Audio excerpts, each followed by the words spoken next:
बागिलगे शाळेतील 70 विद्यार्थ्यांना शिक्षक बाबूराव वरपे यांच्याकडून गणवेश व दप्तरांचे वाटप। शिक्षण हेच यशाचे खरे साधन। राज्यकर अधिकारी गोपाळ पाटील यांचे मार्गदर्शन। समृद्ध शाळा समृद्ध ग्राम संकल्पनेला सामाजिक उपक्रमातून बळ। चंदगड तालुक्यातील बागिलगे येथील जिल्हा परिषद प्राथमिक शाळेत नव्या शैक्षणिक वर्षाच्या पार्श्वभूमीवर शिक्षक बाबूराव वरपे यांनी सामाजिक बांधिलकी जपत इयत्ता 1ली ते 7वी मधील सुमारे 70 विद्यार्थ्यांना बिगर युनिफॉर्म ड्रेस आणि शालेय दप्तराचं वाटप केलं। या उपक्रमामुळे विद्यार्थ्यांच्या चेहऱ्यावर आनंद फुलला असून नव्या शैक्षणिक वर्षाची प्रेरणादायी सुरुवात झाली। कार्यक्रमाच्या अध्यक्षस्थानी बागिलगे ग्रामपंचायतीचे सरपंच नरसू पाटील होते। प्रमुख पाहुणे म्हणून राज्यकर अधिकारी गोपाळ पाटील उपस्थित होते।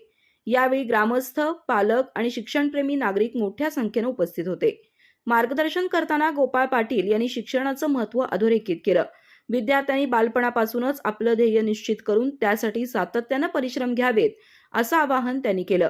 शिक्षक आणि पालक हे विद्यार्थ्यांच्या यशाचे प्रमुख आधारस्तंभ असून विद्यार्थ्यांच्या सर्वांगीण विकासासाठी समाजानेही पुढे येण्याची गरज असल्याचं त्यांनी सांगितलं। यावेळी डॉक्टर जगदीश पाटील यांनी विद्यार्थ्यांना शिक्षणाच्या माध्यमातून स्वतःचं भविष्य घडवण्याचं आवाहन केलं। शिक्षणामुळेच जीवनात स्वाभिमानानं उभं राहता येतं आणि कुटुंब, समाज तसंच देशाचं ऋण फेडता येतात असं ते म्हणाले। माजी प्राचार्य SR पाटील यांनी मोबाईल आणि सोशल मीडियाच्या वाढत्या प्रभावामुळे विद्यार्थ्यांनी अभ्यासाकडे दुर्लक्ष होऊ देऊ नये असा सल्ला दिला। शालेय जीवनातील प्रत्येक संधीचा योग्य उपयोग करून यशस्वी नागरिक बनण्याचं आवाहन त्यांनी केलं। कार्यक्रमाला शिवाजी पाटील, रामा पाटील, परशुराम पाटील, सचिन गोविलकर, प्रकाश देवण यांच्यासह ग्रामस्थ, पालक आणि शाळा व्यवस्थापन समितीचे सदस्य उपस्थित होते। आभार प्रदर्शन करताना शिक्षक बाबूराव वरपे यांनी मुख्यमंत्री समृद्ध शाळा समृद्ध ग्राम या संकल्पनेच्या यशासाठी सर्वांचं सहकार्य आवश्यक असल्याचं सांगितलं। गाव आणि शाळेच्या विकासासाठी समाजातील प्रत्येक घटकानं योगदान दिल्यास विद्यार्थ्यांचं भविष्य अधिक उज्ज्वल होईल असा विश्वास त्यांनी व्यक्त केला।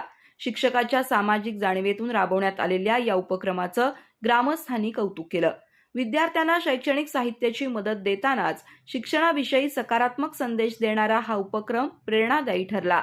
अधिक माहिती आणि ताज्या घडामोडींसाठी आजच आमचे चॅनल सबस्क्राइब करा।